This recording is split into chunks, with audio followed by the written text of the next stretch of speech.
Ladies and gentlemen, welcome to the Thoughts on Purpose podcast. I'm here with an absolute legend today, Dr. Brandon J. Seals. And this podcast is going to be a little bit different. He's got this funny face. No, I'm joking. We're off to a good start. We're off to a good start, mate. This is going to be great. This is going to be great. So, Dr. J, we're dear friends. We were until I said that. Yeah. But is the podcast only audio or video? Video as well. It is video as well. So behave yourself. Oh. We were doing some work for Dr. J's business actually. Look at this guy. Look at this. Jay said that. We're doing some work for Dr. J's business, and he started talking, and I had the camera recording, and we were due to do a podcast as well. But Dr. J just got in such flow. I was like, we just got to use this. We just got to keep this going, and so. You're going to see me sitting here, and then you're going to hear me interviewing Dr. J, and it's just in his flow. Like I said, you were the majestic beast in the wild, and we managed to get you in our binoculars and look at you in your element, and it was beautiful. But you can't cage this guy. He's a free spirit, amazing soul. We're not properly mic'd up or anything. This is just from the heart. We just wanted to bring this content from you because this is what this guy does. He is all heart, pure heart, just an absolute loving soul. And so I'm so grateful to have you here, legend, and be finally doing this. But I think you'll find with a lot of people that have gone through a lot of shit. Yeah. I mean, really hard times. And I know people have gone through way worse than what I have. Yeah. 100%. Yeah. But you'll find a lot of those people have a whole different level of what is pain or what is stress or what can you handle. I love that. Yeah, and it's so spot on with that. Do you think it's important for people to deliberately put themselves in stress? So they can handle the challenging times like that. Actually, I would speak as a father on that, and I do. I think it's imperative. It's just like with my little boy. We did a bit of an adventure, and we like to do adventures with our little 7 and 8 year old. Now, this was probably 2 years ago. No, a year and a half ago, because we were locked down, but we could still leave the house with all this COVID garbage. Anyway, but we went to go scale down the cliffs of the front of our property on the cliffs. Yeah. Anyway, my little boy, 6 years old, 5.5 actually, and he started crying and carrying on, just carrying on. Shaking, and I'm like, okay, that's enough of that. Yep. Okay, we're stopping here. You're still going down the cliff. So is Felicity, and so is Mom. Well, what I didn't know was, we found this out later, but I didn't really care. I didn't care why he was carrying on. We're going down the cliffs. Mm-hmm. And so you ask the question, do you think it's important that we put ourselves in situations that might be a little more stressful, whether it's physical, emotional, spiritual, whatever? Yeah. I do. I think because if we're not pushing those boundaries, Nash, and I do mean this with my whole heart, I think if you're not pushing them, I'm not pushing them, I think we become very lackadaisical, kind of lazy, and we become comfortable. But anything lack emotion in any area of our life, in my illusion, is death. And in that area, my little boy was so scared that he didn't want to go down, to where I wasn't doing the whole nurturing thing. It was like I stepped into warrior dad, hey, ex-military, so many years of my life, 20 plus. I think I'm actually still really associated with the military. I'm just in active reserve. In fact, I think I get my full retirement actually in 2024. Wow. Yeah, so... Wow.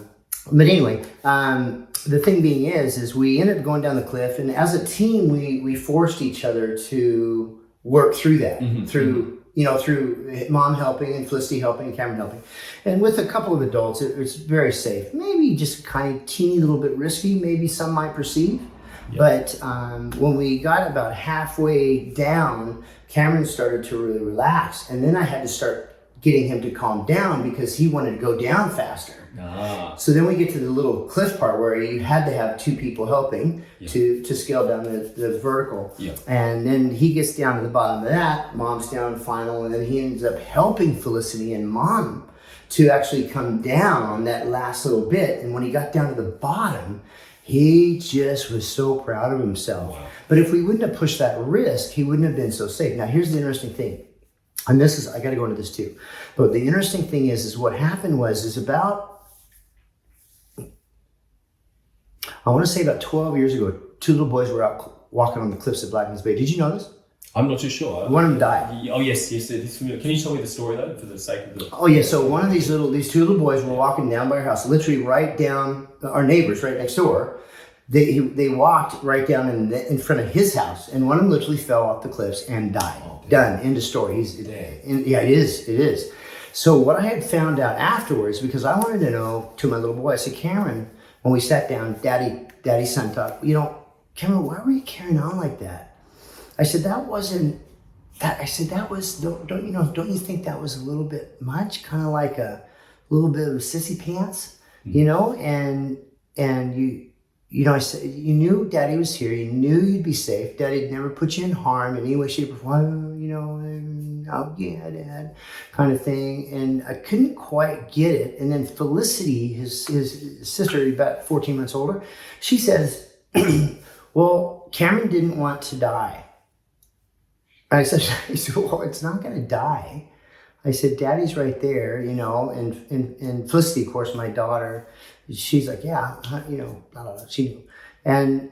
But he goes, yeah, but that little boy died. And I said, what little boy died? Yeah. I didn't tell the kids about it. They learned about it at school. So they told a couple of kids where they live, and that's where that little boy died. So Cameron, my little boy, had put in his mind that if he went too close to the cliffs, which Mommy and I from day one, because we live on a sloped yard, we said, don't ever go past this area because it's too dangerous and you could fall off. Yes. Well, then they put together another story. So now he's got this illusion that if he goes to the edge of the cliff, he's going to fall off and die. Yeah. Well, truth is, I still didn't care about that story. Mm-hmm. But what I was able to do then I was able to go, okay, why was there so much charge in that? So then I go back to some of John DeMartini's work, and then we went to some of John's work with a child, and we went through the benefits of what happened with that little boy and the little boy that died. And I know it seems out there in left field, but my little son and my daughter then could see how people became safer. They became more protected in that area around where that little boy fell. Yeah. And so then my little boy, no longer fearful at all. He cannot wait to go cascade down the rocks. Wow. He's lit about it. Yeah. But if we would not have pushed that boundary and found out that there was a charge there, we would have never known ever that he had a subconscious fear that he couldn't really bring out to the top of his conscious verbiage, that he was afraid he'd die. And so I think that's the same thing that happens with us in every area of our life. Whether you got crushed in church, whether you got crushed in a motorcycle crash, whether you burned out of an airplane and broke your back. Could be talking about me, but we don't know. But the thing is we have these unconscious phobias. This is where a lot of the post-traumatic stress syndrome comes in, PTSD. All these things kind of come in because what we get is an illusion, in an improper story that doesn't have all the pieces. And now I come back like I did. But because I was actually surrounded by John DeMartini, I can never promote his work enough. I've told you that even a long time ago when we first met. Wow, what a great journey you're on. Yeah. But John actually was able to show me the benefit of what I was experiencing. So then I didn't come home for too long after coming back from the military. I didn't have all these massive little stories building up in the back of my head about me dying if I went down to the edge of the cliff. But I had balance in that. But if I wouldn't have pushed those boundaries, I would have never known that there were still charges in my mind from some of my military experiences, from relationships with my mother, from a lot of stuff that happened in church when I was a little kid. And I got all these distorted images. So then you say, do you think it's important or of value that we put ourselves in a little bit of stressful situations? Yes, but not when it's out of feeding a broken cycle. Because you'll find people then feed on putting themselves in negative environments because they feel value from it. But when we're pushing ourselves to a level of stress or uncomfort, like I do with a lot of this live communication and the internet's InstaSnap and GrammaCham and Instagram and Snapchat. Well, maybe even beyond that, you do the hang gliding, right? Like that to me looks terrifying, and I'm like. Calculated risk. And because you're saying that too, I'll say one more tiny thing too.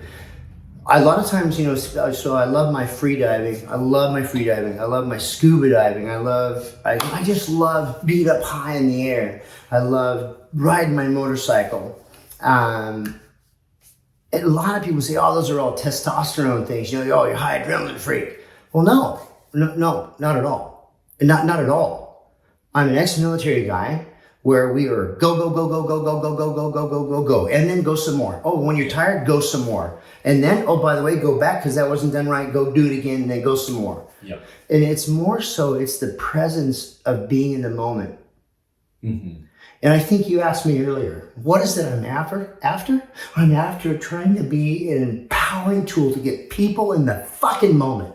Yeah. Because we're so caught up in living in the past or so concerned about this future that we're missing the present moment. And when I'm flying or when I'm diving or when I'm on one wheel, not all the time, very seldom actually as I get older, but in those moments, even riding the bike, I'm in the moment. I'm present. It's not about the adrenaline. It's about, Nash, that there's nothing else in the periphery except this moment. And I probably, honestly, if I was really honest with you, and I've had a thought about this a couple of years back, why do I do these things? They're risky. You know, they're high risk sports by some illusions. But then to me, they're calculated risk. But I don't like the heights. I don't like going under the water. And I'm not really that comfortable on one wheel on a motorcycle. And not that I do those all the time. But I do them because there was an illusion of fear. I got back in the hang glider, or I should say got back in the hang glider. I started hang gliding and paragliding, and I'm working on my fixed wing license as well, and power motor license. I think I'm literally just a flight away from my power motor license. Wow. I do those because I want to make sure that I overcome those illusions of fear. And what I do is I push myself with the stress levels of training. So in normal circumstances, that stress isn't there. So you're going to have to push me pretty hard to get me to a level of stress where I react. Well, it's expanding your threshold, is that right? 100%. Period. So how can people do that in their everyday lives without having gone and do those extreme things? Yeah. Well, that's interesting you say that. So I kind of threw the military in there because you're pushing, you're going. High extreme. Yeah. So in order to recreate some of that comfort, whereas I think as a child it was being pushed as a young man, because sometimes the environment wasn't maybe really conducive to a healthy development of a child or siblings. And I think that I went and I converted that into the military. So I still had a bit of that addiction for that high drive and then a little bit of addiction. I left the military, but how can I still feed that need for variety? Because it all boils back to our 6 values, if in my illusion. I have a very high value for love and connection and variety. Yeah. And so you say, how can the normal person do that? Well, simple. We go back into our basic human needs. What is it? Significance, in no specific order, but significance, certainty, variety, love and connection. And then as we develop and become more unified in our own lives, we get into more of a space of growth and contribution. But what we do in any level is first we fall in love and understand what's our driving force. What's our driving force? And in that driving force, now I can start to push my boundaries, say if it's love and connection. How can I push a boundary in love and connection? Well, I can make myself more vulnerable and go out and open up my heart so I can actually be challenged. But instead of being challenged by somebody that's actually trying to get their love and connection met, I can go out and give love and connection and start to feed it from a whole other perspective. But in that illusion, I am literally taking an illusion of fear and I'm even making it bigger. Wow. But I'm opening up myself now for the possibility of no longer caring what the outcome is because I'm committed to that highest value. And mine, through many years of trial and error, I love and connection is so important to me. I can't begin to tell you how important it is to me. I sense that about you, and ever since I've known you, actually, I'm going to share the story of when we first met, and this is sort of turning into a bigger interview now. Was that in the prison camp? It was the prison camp with the showers. Yeah. I won't forget. No, it was on an aeroplane. And it was. I heard this with a little old lady. I just heard this gentleman talking to this old lady. And beside that gentleman, you were sitting, No, I'm joking. Yeah. No, I just heard you. This guy being so courteous to this old lady. She was like 80, 90 years old. Oh, wasn't she gorgeous? So She was beautiful. yeah, but I just heard you saying, if you need anything, if you need your walking stick, like let me know and I'll help you get to the bathroom. And I said, this guy, I was like, who is this guy? Like, listen to this bloke. Then you were making everyone laugh on the airplane. I just heard this energy. And Australians always pass so much judgment. I show up just as I am. That's all you get. Australians are like, yeah, what's this knob about? Yeah, it is so true. I was like, I'm fascinated by this human because I was going to a DiMartini event. You were, I remember. And I was like, who is this guy? Like, he said, like, he's got a heart of gold. I could tell straight away. And I wanted to meet you. And I looked around. And I was like, you know, I'd actually met you once before at an event. We'd met once before. That's exactly right. But we hadn't really had a proper connection. One-on-one, nope, that's right. But I heard this conversation. We got chatting. I remember I turned back and I think we exchanged a few words. Yeah, we did. Then we went out in the airport and you were actually chatting. You were like, we found out I was going to DiMartini. You're like, hey, I know DiMartini. I know John, yeah. I could say hi to him. And then I remember you paid for my train fare. And I remember you actually stopped me in the airport, like stood me in front of a shop and started punching out. Yeah, started punching out. You said to me, remember that prison day? Yeah. you asked me, you said what are you trying to do? What's the reason you're here? And I said I'm trying to build a coaching business. Yes. And you stopped me and you got me to put my hands up. Yep. Oh, and I remember that. You said, try and push my hands. That's exactly right. You said, try and push my hands. And I pushed. You said, no, try and push my hands. I pushed again. I remember that, yep. And so I've stored that in my memory as well. And so when you say love and connection is your highest value, like that was my experience with you from the get-go. You were this caring, loving soul, and how you've helped me and my family with healthcare as well, like a little girl, Valeska. Yep, that's right. Absolutely phenomenal. So you are someone who lives and breathes this, man. But has that always been a highest value of yours? Is that something that you've come to develop because you know it's important? Yeah, so this is a really interesting question. But before I answer that, put your hands up here because I want if we ever put this video up. So the whole point being is when I was talking to Nash, and I had met him one other time.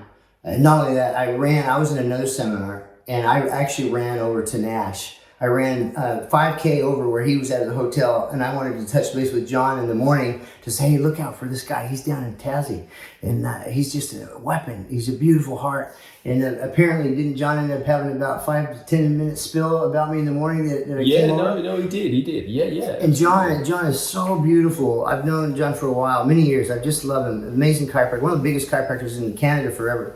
But one of the things is, John was running just a couple seconds late for the seminar. I had just strolled up sweating, because I wanted to race over there. And John actually took about 15 minutes out just to talk to me in the hallway. I said, John, how you going? And, it's just like I'd never stopped talking to him. He's that present and that, he's beautiful. Honestly, with God as my witness, John DiMartini and Anthony Robbins have been the sole existence of everything that I've aspired to be in my life. And they've been the epitome of what I've wanted to be like. Now, so you asked me a quick question, and you said, have I always been that way? Was yes, I think I always wanted love and connection, always. But what I wanted and what I was getting were two different things in my perception. Mm-hmm. So then, as the high energetic little boy, as you can only imagine, I was getting it the wrong ways, but I was getting my need for love and connection met. Mm-hmm. And that's what I talked about earlier. Once we start to feed one of our needs, it might be feeding us, but it might not be the healthy feed that we're getting. Yeah. And so what I found as I'm getting older is it was other people that were in love with themselves in a healthy way that actually allowed me space to evolve. But I didn't know that. And so when I look back, you say, were you always like that? Yeah, I think I've always been loving. I think I've always wanted to get that fulfillment of love and connection.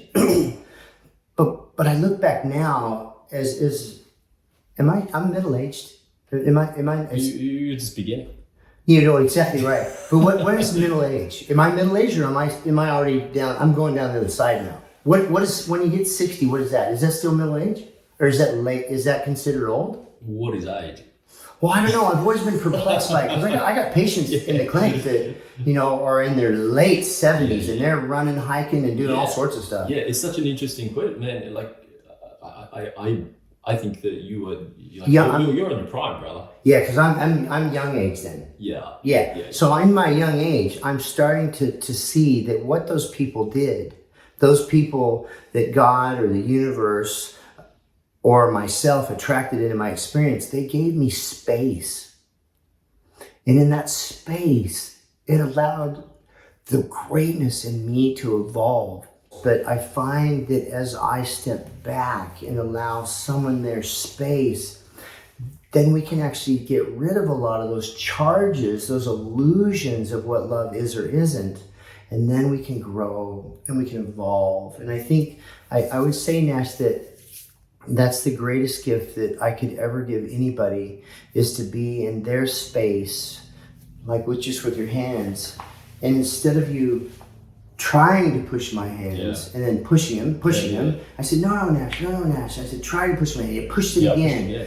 And then I said, no, Nash, listen to what I'm saying. Because we're so busy hearing and processing what we already know. And I said, now, I want to show you. I'm going to try and push on your hands. You tell me when. You say, try to push on my hands. Try and push my hands. And it's that moment that I said, I said, now you try. And then, bam, it just hits you like a brick wall. And then you said, push my hands. That's it. And then when I push my hand, because there is no try. You or do not. There's no try. That one. But the point being is, we either do it or you don't. But when we're feeding unhealthy values, and I was feeding significance forever. Significance. That's why I became a doctor, really. I was studying to be an orthopedic surgeon before I ever broke my back and mucked up my body. And I still struggle to this day. But I was searching for significance. It's why I did so well in the military. I've got awards after awards after awards. I did really well. Struggled through it all, but I got it. But it was trying to be driven by significance more than love and connection, because I thought if I could prove myself, then I would be loved, I would be accepted, I'd be in the right group, I'd be in the athletic group, I'd be in the great man group, I'd be the warrior, I'd have the awards on my chest and show that I've proven myself. I'm a man, I'm the warrior. But the thing is when I shifted my values a little bit and I put love and connection actively in my mind up on top, now significance takes a second seat. And certainty, as you already mentioned earlier, variety is one of my high goals. Well, it's not certainty. Everything I do is based on so much uncertainty because I want to push the envelope. I want to push this body and this brain and this soul as much as I can in order to get everything out of the tank. I love that saying when they say, what are you going to do when it's all done? Well, I'm going to lay there. I'm probably going to adjust somebody really quick, say something really positive, and on my last breath, I'm going to go, nothing left in the tank. Nothing left in the tank. Nothing. And that's what I'm after. So I think it is critical that we push ourselves. I think it's critical that we put ourselves in environments of stress. But if you're living in stress, it's critical that you pull yourself out of that, because that, in time, stagnation will kill you. And we're unable to think different. What does John say? If we're more than John Demartini, if we're more than 7 degrees separated from any issue, it takes an outside source to intervene to help break that psychology, to start a new pattern. I love that, brother. And that's what you do with people, right? I love it. I love it. I love it. I love it. I love it. I love it. I love it.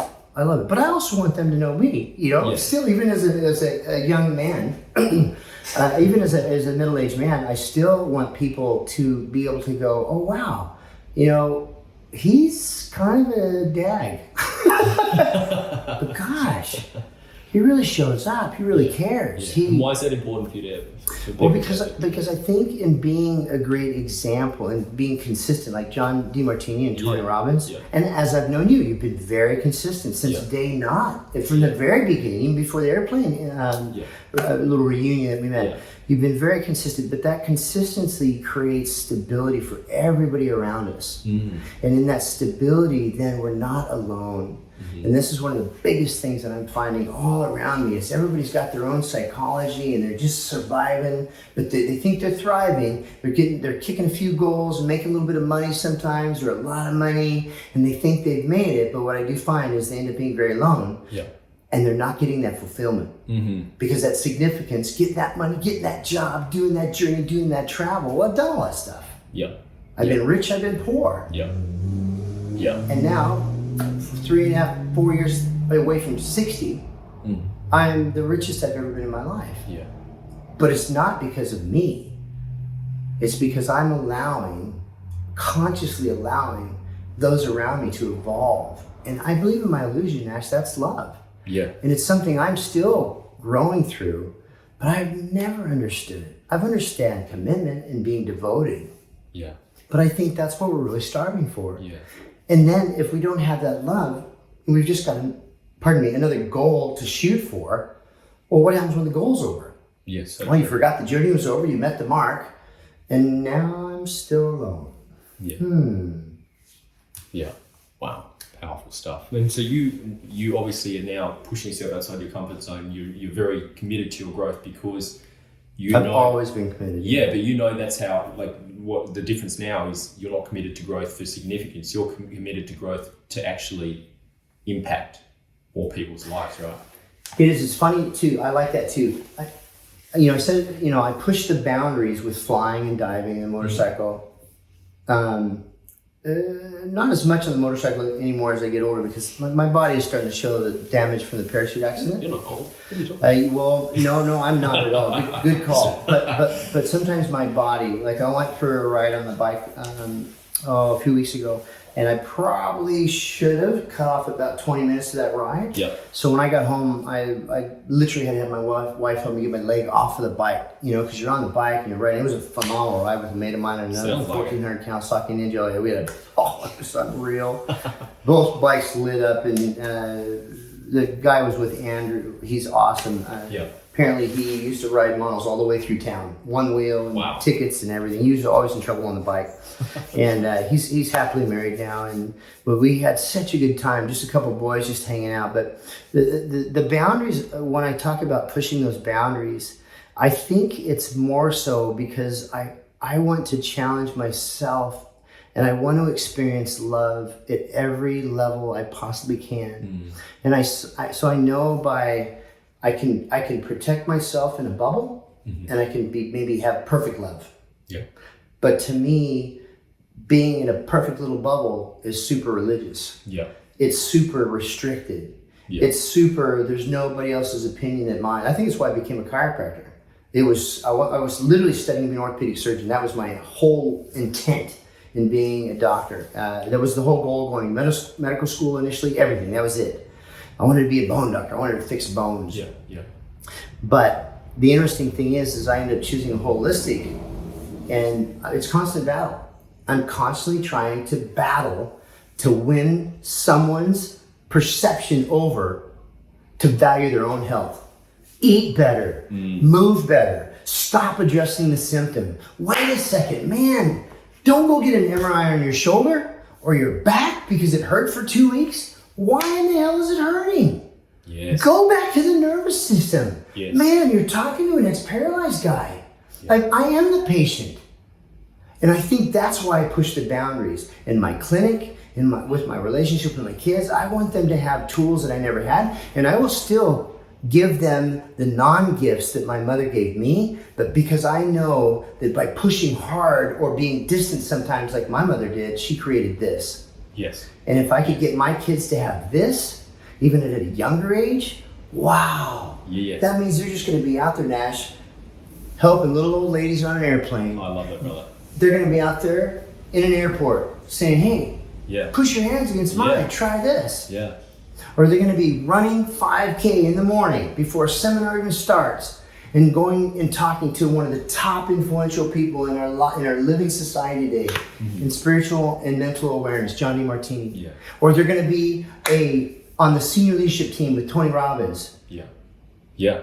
And they're going to be empowering other people to do what? to do one thing: fall back in love with you. Fall back in love with me. And I think it's everything. I really sincerely do. Yeah. Get your farking ego out of the way. I'm not talking to you. Of course. But get your ego out of the way. My ego wasn't in the way when you said that, so. Yeah, no, but no, it's not. It's not. And it's not. It's actually not. Yeah. But you can hear oftentimes people, it's like, oh, I don't have an ego, and I know that. Yeah. Oh my gosh, how often do I hear I know that? Oh yeah, I know that stuff. Oh really? Then let's look at the fruit of your life. If you know that so well, then why is your back in constant pain? Why are you struggling with weight? Why are you emotionally abusive to your wife or your husband? Or why don't your kids feel empowered? Why do they cower in a corner? Why don't they know how to save money as teenagers? Why don't they know how to go help the little old lady across the street or little old man? Yeah. That's not knowing, that's head knowledge. And in your head, you're dead. Yeah. And in your heart, we start. Yeah. And that's where the magic happens. And I think that's when we look at things from a different perspective and we have to say, okay, wait a minute. Where am I not pushing the boundaries? Where am I not getting the result that I want in my journey right now? Yeah. And if it's not what you want, it's because you haven't dug deep enough, you haven't pushed the boundaries, you haven't created enough stress, because there's something in that subconscious mind that is protecting you at a high level because there's too much of pain associated to it. And it could be some false illusion that happened when you were 3 years old. Yes. So, two sides to a coin, two sides to a magnet, two sides to every cell in the body. Positive, negative, north and south, east and west, heads and tails, or kangaroo and queens, depending on the coin you're in. But the point being is when we start to overbalance or over-evaluate one thing being more important than another, more negatives than positive, more positives than negatives, we create an imbalance not only in our psychology, but in every cell in the body. And then it becomes a dopamine race for fixations. I'm driven by my fix. This is what we do. We create on the fly, and we don't have a proper microphone set up or anything. But this is the real essence, and this is what's beautiful, and I admire about you, and I love about you because. And I wanted to. How long have I said I'm going to get you on a podcast? Yesterday. No. And here we finally are because you're like this incredible beast that lives out in the wild. You're hard to cage, which you don't want to cage the beast, but sometimes you just want to view it in like while it's standing still for long enough to appreciate what that has to offer. It's not about caging. I just wanted to get you still, get you in your element, get you talking, because this is what this is the way you are. This is not a show. This is who you are. I just finished a course by Andy Gupta. Andy Gupta. Anyone can invest now. This guy is a Harvard graduate. He was on the stock exchange, the floor, all of that. He stopped all of that. Andy's his name. I feel like he's a brother. And I've literally only been in a course with him for 6 weeks. And you talk about a beast. Well, even my 3 business mastery courses that I took with Tony Robbins, they started to cover the numbers and I would just unconsciously block everything out. And this just triggered a memory because you said the beast. Well, I just finished Business Mastery 2 with Tony Robbins, and for the first time, the beast, that false illusion in the back of my mind with numbers, because I've been rich, I've been poor, I said it before, financially. And what happened was I got burned a few times with property, real estate, different business ventures, and I got burned big time. And by any illusion. And what happened subconsciously is I started to tie a bit of fear into letting my money go, or investing it, or going out on a limb when it came to my little protected bubble of protected money. And as many people will say, and I know now because I've been taking this financial course and I've done these business mastery things, I'm learning stuff. 55, I'm almost 56 actually, 57. 56. Amazing. And I'm learning stuff right now in business that I would have never learned if I wouldn't have stuck with the uncomfortable nature of all 3 business mastery courses. But I wanted to be in there to help other people. But the funny thing is I kept struggling. I was helping people and encouraging people, And I kind of knew some of the processes, but it got to those numbers, man, I would just back right off. Yeah. And I went into this Business Mastery 2 this time, but I've been in this financial course as well, which really equates to, was it 2 weeks ago, there was 3 days, it was 76 and a half hours. I didn't sleep a wink. Wow. Cameron was up one night. We only had a tiny window to sleep before the next day started, and zip, I was on nothing. But it broke me down enough that when those numbers came up, yeah, no more warrior, no more ego, no more nothing. It was broken warrior that pushed too hard and finally broke. So I had to go off to the line in the seminar. I had some coaching. Okay, I really want to get these numbers. Truth be told, I've been trying, I've been pushing through this and trying to get a little bit of it. That was the beast. It was the beast of numbers and the beast of giving something away that I worked so hard for. So I had that fear in the back of my mind. We worked through the numbers, and you said beast, and it hit such a big trigger because this morning, as I mentioned a little bit earlier, I just made my first portfolio, equities, the tickers for the equities, local, international, US, the stock exchange, ASX in Australia, and the S&P 500 in America, the commodities from gold, silver, different minerals, to real estate, local, foreign, and I've created this, as Ray Dalio says, this diversity in my portfolio, where if one bit of money drops, another bit of money goes up, so you don't lose so much in the volatility of the market. Yes. Understanding inflation goes up, bond prices goes down, but this was the beast. This was the beast. Yeah. And if you ask Andy Gupta, and I encourage anybody, if you don't understand your money, how to invest your money, go to this guy Andy Gupta. He is absolutely priceless. I back him up 100%. But the point being is he can take me, who had such a big fear phobia, and I had the desire that I really wanted to get this. I had to get this, because sometimes you work your ass off and you don't have anything to show for it because you really don't know how to invest your money properly. Yeah. And so it goes back to that old book by Alan something, As a Man Thinketh, written in 1901. Oh, I'm familiar with the title. I'm not too sure. It's As a Man Thinketh, Alan, 1901. As a Man Thinketh. It's old as age. You can get on the internet for free. And then there's another book, The Three Magic Words. If you've never read it, I'll let you borrow a copy of mine. It's priceless. That'll blow you away. Wow. I love that old school psychology that gives you everything really modern and current, but it's old stuff. Yeah, I love that. Still working back then. It's still working today. But the interesting thing is you really got me on that beast because the beast ruled me subconsciously. Yeah, okay. And I put myself in so much uncomfortable stress. Yeah. And I got to tell you, the people in the seminar, all these people had mentioned how much in my vulnerability, in me being open and really raw, that how much it blessed their lives just for me to be there. Wow. And it's something where you might say, well, gosh, you've got a lot of energy, just go. I am like that. It's the coffee you drink. It's the coffee I drink, yeah. That's because I didn't sleep last night because I just finished my seventh shitty portfolio is what he calls them. Okay. But my seventh wasn't shitty. The first six are shitty because you're just making them up. Yeah. But you talk about do you think it's important to put yourself under stress? I do. In a healthy environment where you're protected and you're safe, but not putting yourself in a repetition of stress that's feeding something that's broken you. Yeah. I put myself in stressful situations and push the boundaries so I can be a better man. Yeah. So I can be a better husband, a better father, a better friend. Yeah, and you were talking about that energy as well before I distracted you with the coffee.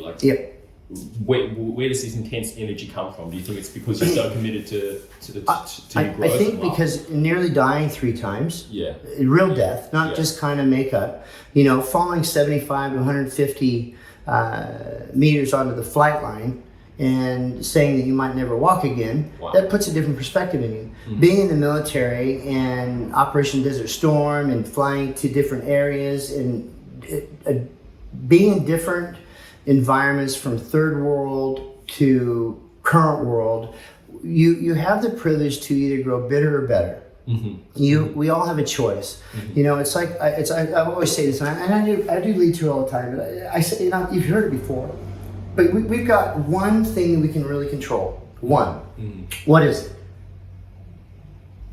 When you go to the toilet. No.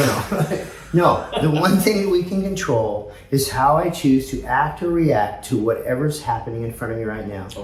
Where focus goes, energy flows, and if I'm not taking captive every thought, well, guess what? Yeah. then somebody else is going to take captive of that I thought. love that.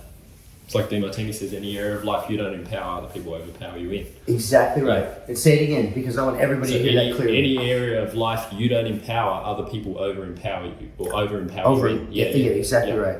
No, and it's so true. And so, I don't know, it's almost like sometimes I have an urgency, and I know I turn a lot of people off because I got so much energy, and I do. I flat chat, especially in Australia. They said I'd never make it over here because I had too much money as a Yankee. Wow. No, not too much money. Sorry, I said it wrong. They said I would never make it because I had too much energy and I was a Yankee. Well, truth be told, in the first year I was in the top 10% of all chiropractors in Australia. Amazing. Oh yeah, and since I might as well put this out there, I failed my chiropractic boards 14 times. You shared that with me on a walk recently. I almost fell over, and I didn't fall over because I was like, why did it take you 14 times? I almost fell over because I was like, I cannot believe the level of commitment you had. And that's what I was like. Yeah. I'd stop in my tracks and I was like, oh my goodness.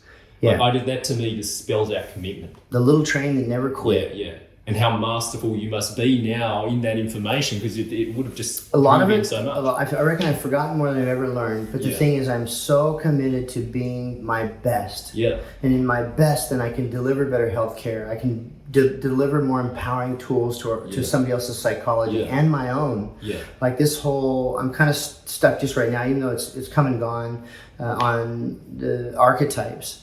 Right now, I'm so committed to allowing my wife space and letting her evolve into that beautiful, beautiful queen. Yeah. Because my daughter's the princess. My little son is the prince. Yeah. They're not a king or queen yet. My wife is the queen, and she's worthy of the throne. And when I step into her a little bit, or I get a little warriorish, or a little demanding, well, it just shuts her down, just like it shuts our kids down. Yeah. And we don't want to shut people down. We want to back up and allow them space. Yeah. And then when they're ready, suggest a challenge. Yeah. And then in that space, when they're safe or they're protected. And so when I say I turn a lot of people off, I do. And I know I do. But when I keep showing up, then they know, wow, this guy's really full on, but he really freaking cares. Yeah. And I do, because I want to be valued by you as much as I want to try to find value in you. And I believe this too. I believe everything that I might hate in you or dislike in you or be charged by you, I believe in my illusion, it's something that I haven't fully accepted in myself. And so I know the more that I can love me, that the more I'm going to love you. Yeah. And if there's something that's not empowered in you, that would be the greatest reward in the world to actually look back and go, wow, that was the guy that helped me. That was the guy in the airport that said, hey, no, look at this, try. Yeah. And then it was the guy that talked to me later in the midst of starting up my business and saying about a lot of cash from my building. Yeah. That said it something different again. Hey, look at this. Yeah. Here's where you're at.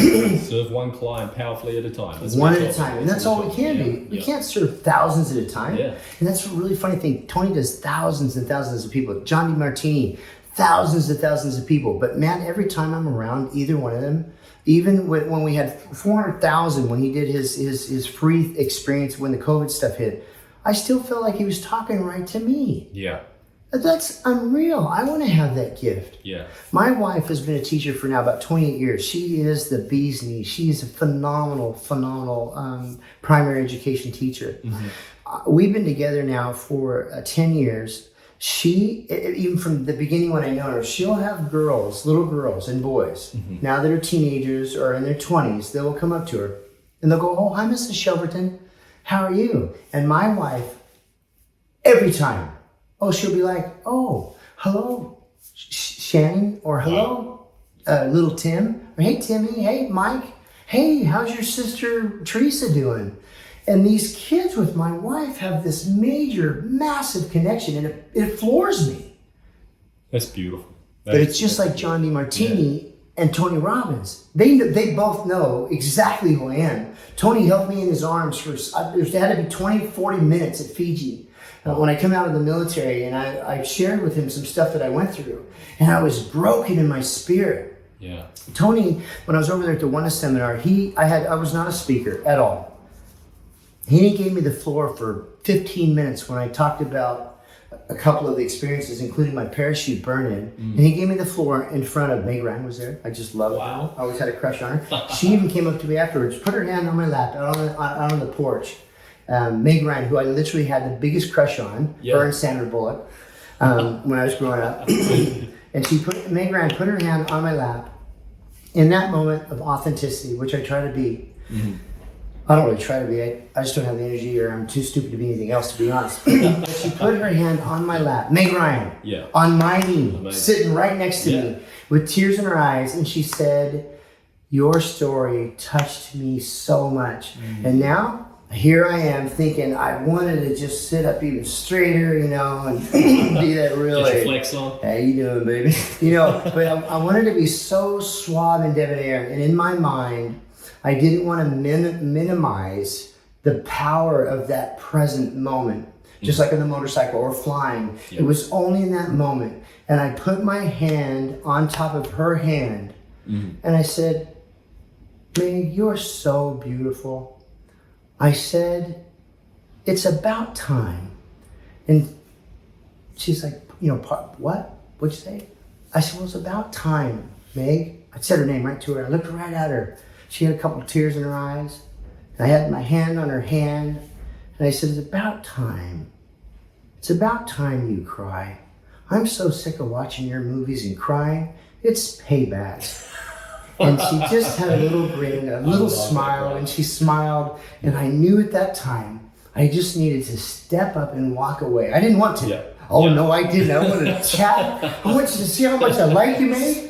Oh, you're the most beautiful thing, and you're awesome. And her characters I always fell in love with. Yeah. And on a side note, that's where I ended up taking my wife, was the Empire State Building, and I proposed to her at 12 midnight on the 102nd Oh, floor. my goodness. And that was all from Sleepless in Seattle. Damn, you're not a romantic or anything. No, it was awesome.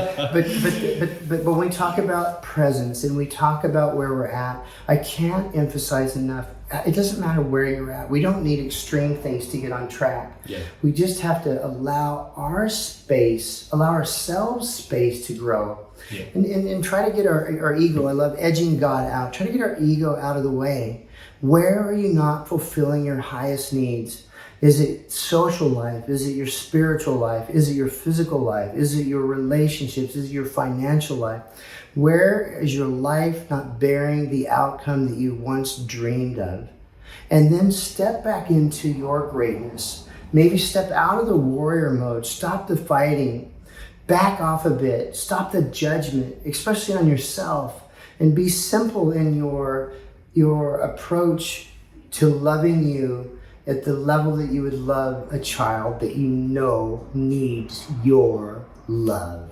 I love that. And give your best life now to you, starting right now. And then breathe. And then look back and look at how far you've come already. But if you feel at all, and I'm talking to everybody, if you feel alone, or if you feel a distance, or if you feel like you're the only great person out there, well, it's in that space that I really encourage you to step back, because that's your ego talking. Yeah. And you've Yeah. edged God out. Yeah.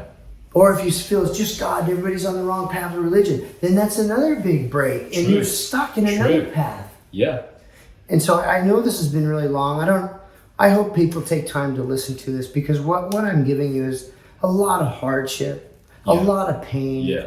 I don't care who you are out there. I could Yeah. pretty much compete with most people in the Yeah. hardship and pain, Yeah. physical, emotional, Yeah. spiritual, and I am the patient, as I say. And I would just ask from my heart to yours is love yourself. Look in the mirror. Look in the mirror and be honest. I always say this is my stuff, but I always say there's two questions we need to ask. Or if you're in Europe or Australia, there's two questions we need to ask. And that is, number one, ask yourself the right question, and then be honest with your answer. They're tough questions. And I always like to say, you hear oftentimes, in your head you're dead, in your heart, I say that's where it starts. But I also say, in your head, get it to lead. Write it down. Put it on paper. Journal the experience you're going through, because your story Your unique story might possibly be the story that empowers someone else to be free. In your head, you're dead. In your heart, it starts. Get it from the head to lead, because your story could be the voice that one person could have needed to be empowered, to be everything that they once dreamed. Dr. Brandon J. Sills, I hope this is worthy of your time.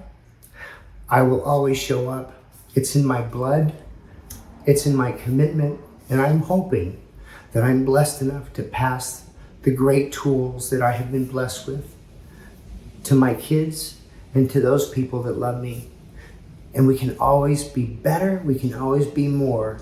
And it starts from having gratitude for what is right now, and focusing not on the wall that I'm going to drive into, but looking away from what is and driving where I want to be. Where focus goes, energy flows. A few cliches, but I live by them. And may your heart feel the love that I have for you, and may your journey be blessed beyond measure. May we have success that we've ever dreamed of, and so much more. One question I ask all of my guests. Yeah. No pressure. Yeah. You've got your glasses on. You've got your glasses on now. Is do you believe everyone on earth has a purpose? 100%. What makes you say that? Because I felt I didn't have one forever. I wanted to be accepted for being unique. And as I try to prove myself and feed that level of significance, I'm significant, I'm important, I'm good enough. From not feeling good enough as a child, a single mother with two full-blooded sisters, firstborn, and then a little boy with lots of energy. Well, something's wrong with my son.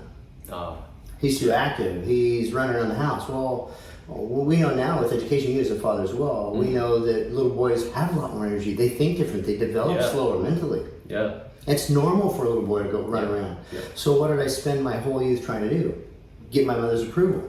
Well, how did I do that? Well, I had to become more feminine and to get my mother's acceptance, and I had to really kind of dance around lightly, tiptoe around, walk on glass to get her approval. Do we have a purpose? Absolutely, every single person. Yeah. Every single person. And whether that purpose is perceived or not perceived, sometimes in just being, we can be that purpose by falling back in love with not trying to achieve somebody else's acceptance, but by trying to actually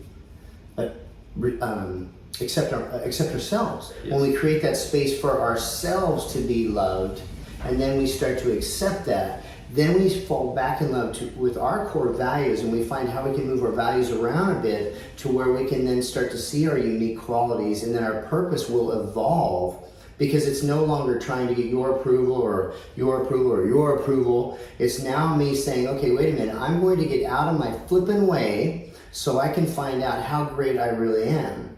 And I might be in, very young age, just in my late teens. Very young.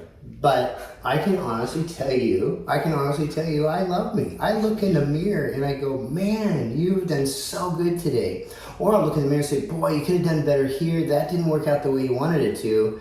But gosh, I love the way you responded. And a purpose, yes. The purpose, everybody has a purpose. And I'll say it once, I'll say it a billion times. Get out of your way. Fall back in love with you from an acceptance level, not an ego level. And watch magic evolve, because now I'm feeding a healthy tree, a healthy piece of fruit, a healthy whatever vegetable, but I'm feeding in a nurturous way where then it's no longer trying to get acceptance from a significance need, but it's feeding in a need just to love and connect. And now I get to connect to the universe. And the world is my playground. Now there is a message. Yeah. And the message is, you're worthy. Yeah. You're worthy. No matter where you're at, you're worthy. Yeah. And it's in our broken, misperceived, old subconscious trash shit. By the way, this is my acronym. Yep. Situations helping inspire trust. I love that. If you got a lot of shit in your life, guess what? It's time to start trusting that you're right where you're supposed to be, right here. And whoever's hearing this podcast, I promise you, if you hear and you stick in here and listen to this, it's a little lengthy, I think. A little late. No, it's pretty standard. It's good. It is standard? Yeah, okay. yeah. But if you plug in and you've got a lot of shit in your life, situations helping inspire trust, it's time maybe to back off because you're not bearing the fruit or the productivity or the outcome that you want because you are not on purpose. Period. And all those that have met into a lot of wealth, yep, you might have a lot of that abundance and you might be ticking off that box for the money thing. But if you're feeling in your relationship, you're not where you should be. A little too much stress, shit going on, situation helping inspire trust. My situations helping inspire trust acronym, please, Dr. J, man, I coined it, it's mine. I created it, I love it. A lot of shit in your life, go back to trusting that you're right where you should be and your purpose is when we fall in my illusion back in love with who God, the great organizing design, intended me to be. I love it, brother. Powerful stuff, man.